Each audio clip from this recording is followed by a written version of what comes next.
seems Alderman Bierstan has made this ruin his longhouse.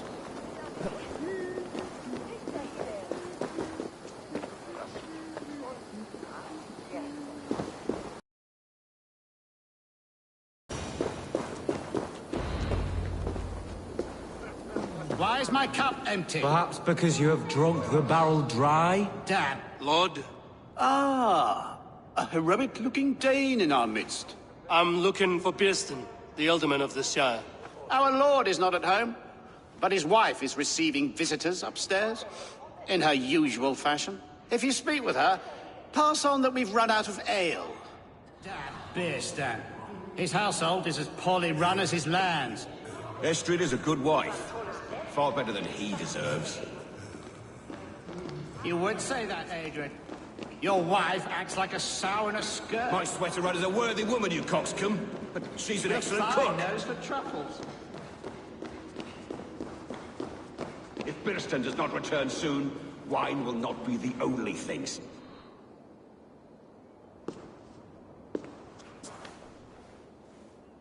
You! Guards will come at one cry from me! Sheathe your blade, lady. I'm Eivor of the Raven Clan, here at your husband's request. Another Dane. I am Estrid, wife of the Lord of Essex. As you may have heard, my lord is not at home. I'm wary of rounding up Saxons. Is your husband stolen, drunk, or wayward? He'll be stalking the woodlands today, hunting game and ignoring the vital affairs of Essex. One such affair is why we called for you. If I can find him, I'll remind him of his duties. Ah, such would be a miracle. His favorite haunt is southwest of here. The lavender fields there attract the prey, God help him. With luck, he hasn't been eaten, but I'll return either way.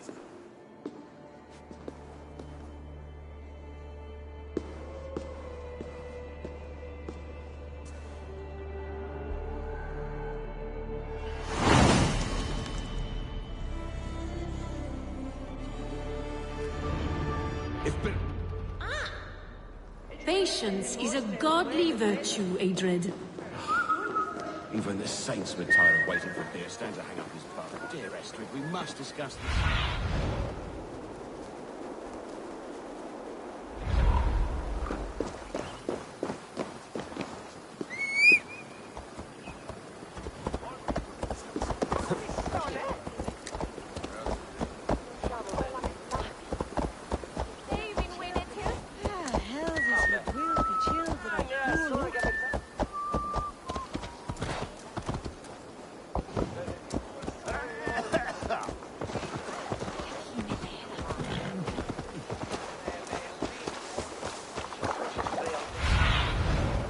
I need your eyes, my friend.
Hunting is a fine sport, but I hope the Alderman has not become the prey. No good comes from a camp this bloody.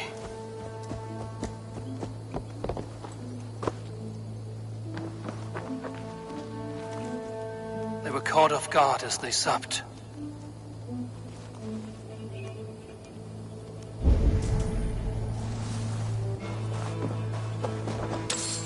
The remains of the hunting party. This one was savaged by a large animal.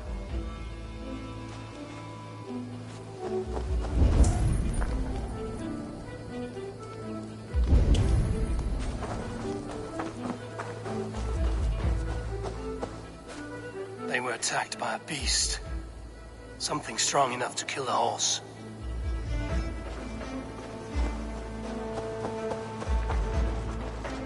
Some large prey left these tracks in the grass. The hunters were prey to a large beast or two. I can only hope that Bjersten still lives.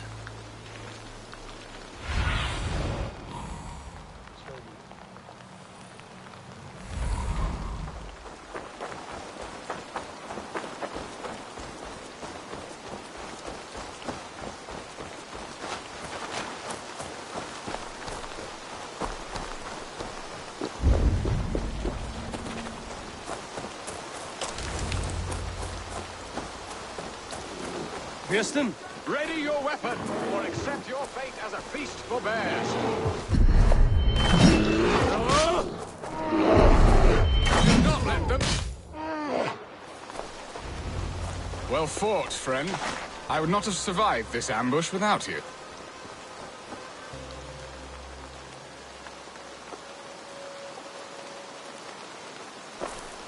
You have my gratitude to stumble upon me in my moment of greatest peril. Perhaps you were God sent. I'm Estrid sent. Your wife and the Thanes of Essex both want your balls on a blacksmith's anvil. When do they not? You could return and report that the savage claw took me. Poor Bjersten, his exit pursued by a bear. And make the beast Lord of Essex in your stead. No doubt my Estrid would prefer his velvet paws to my calloused hands. So, who are you? A sellsword? I am Eivor of the Raven clan. You hinted at an alliance for the loan of my unique talents. Blood, yes. Let us return to Colchester at once, and we'll speak more of the delicate matter on my mind. I'm glad you answered my summons. I did not expect such a skilled fighter. It's good I came when I did. We lost many men on this hunt. Good men, all. They will have the proper rights, and their families will be cared for. Your people sacrificed much for your sport. They did. There is no balm for my tortured heart.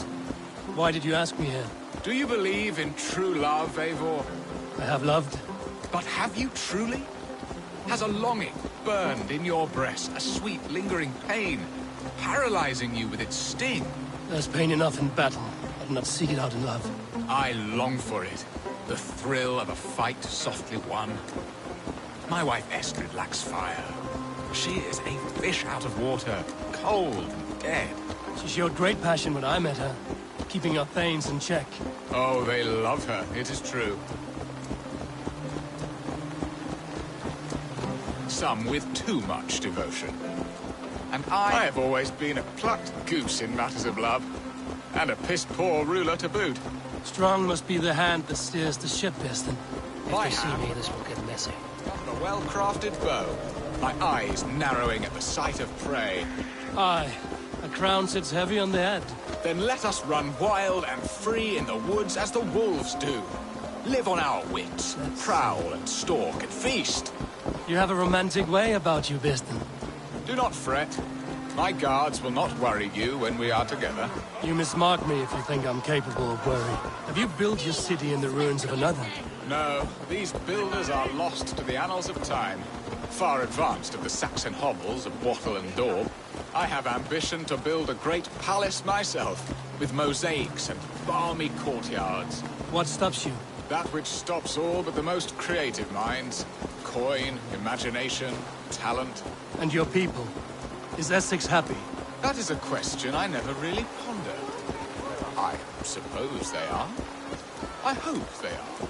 Alfred believes I rule like a chickless hen, flapping and squawking over nothing but the farmer's dinner. He interferes. No, he disapproves. Is that not infinite? We are nearing my hall. I must face the wolves at my door before we discuss your favor to Essex, Abel. It may be I can speed your business along.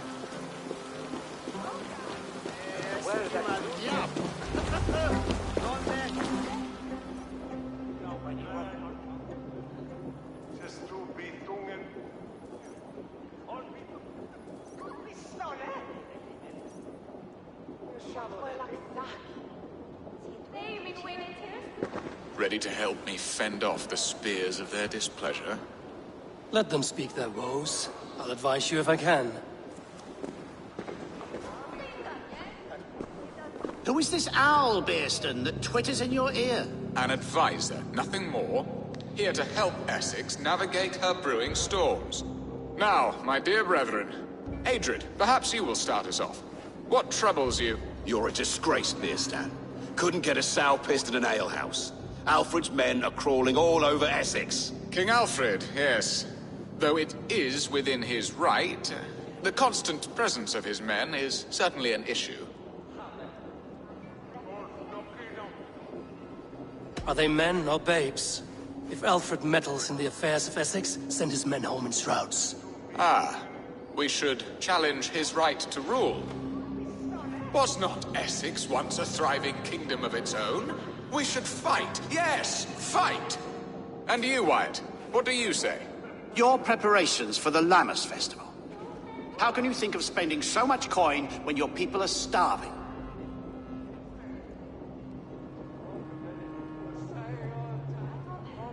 Drink, be merry, eat your fill.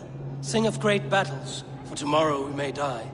There's no problem that mead and song can't solve. Do we not deserve such mirth? A great feast and happiness? The dark days of winter approach. Let us drink them away.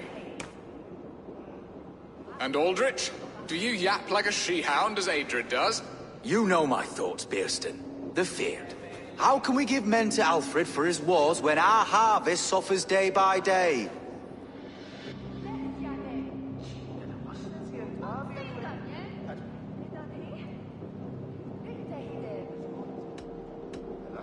Do they not defend your land? You'll need all the men you can muster to fight the coming wars. The Danes are a great threat when provoked. Those we cannot ally with, we must fight or lose our lands. There!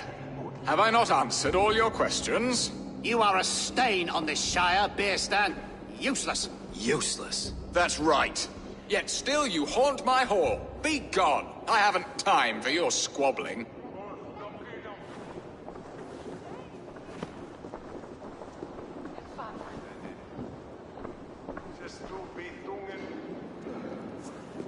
That ceased their prattling. A fine outcome, Abel. The very soul of balance. A firm hand is all you need, Bearston. Whether on your hunting bow or on your helm. All this talk of hunting makes me long for the woods. Your wife awaits, Bearston. Aren't you worried some other man will drench your sheets with his sweat? Ha! She does as she must. As do I. But you will discover this soon enough.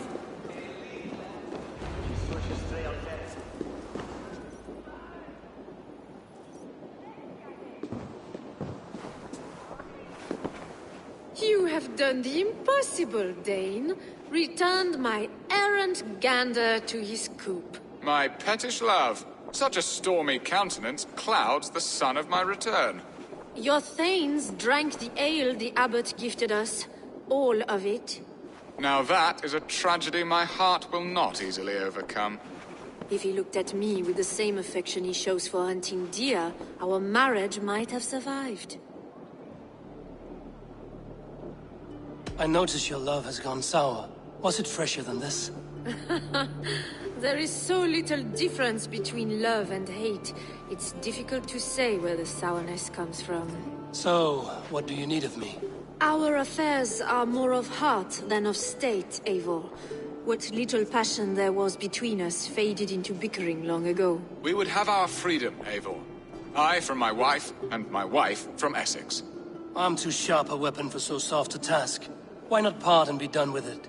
Oh, were I a Dane, and divorce as simple as a slit throat. But it's not so easy as that. Does your god not allow husbands and wife to part? Our god? Our king? There is much standing in the way of a joyous uncoupling. Ours was an arranged marriage, a political need, and not easily broken. Explain yourselves, clear and plain, and I will do it. The poetry here is mind mud. We had a plan, a simple plan. A woman lost and a woman found. Some time ago, we paid a Dane to kidnap me and ferry me safely to Francia. As you can see, he did not deliver. He was certainly thorough in other regards. Some Norse can be quick to take coin and slow to earn it. If I give my word, it is not broken. Could we try the kidnap again? Much of the planning is done. It would only take a more trustworthy overseer. It should be a bold venture if we do. Loud and brash and seen by all. During our Llamas festival, merry peasants and guards with wandering eyes. Your return to Francia would need a swift ship, with a captain ready to leave England. We could ask him. I would have thought his steed and seamen spent. Come find me in the market, Eivor. Our unwelcome guests require food and ale to soften their anger. My wife is a gracious and attentive host, Abel. The only thing that keeps my braying thanes at bay. And the woman found? A darling Maybud, Ulvida, my childhood sweetheart. I left her 20 years ago in Malden to marry my prickled pear. 20 years? Can an ember so cold be reignited? We can hope. You must fan the flame. Find her, bring her to my lakeside cottage, and light a bonfire there. I will know to come. I believe she lived in the last house in Malden. A small, sweet place where fond memories were made. I will do as you both ask, and ask Freya for success in this love game. Good luck in your endeavors, Eivor. Fair face and a yearning heart.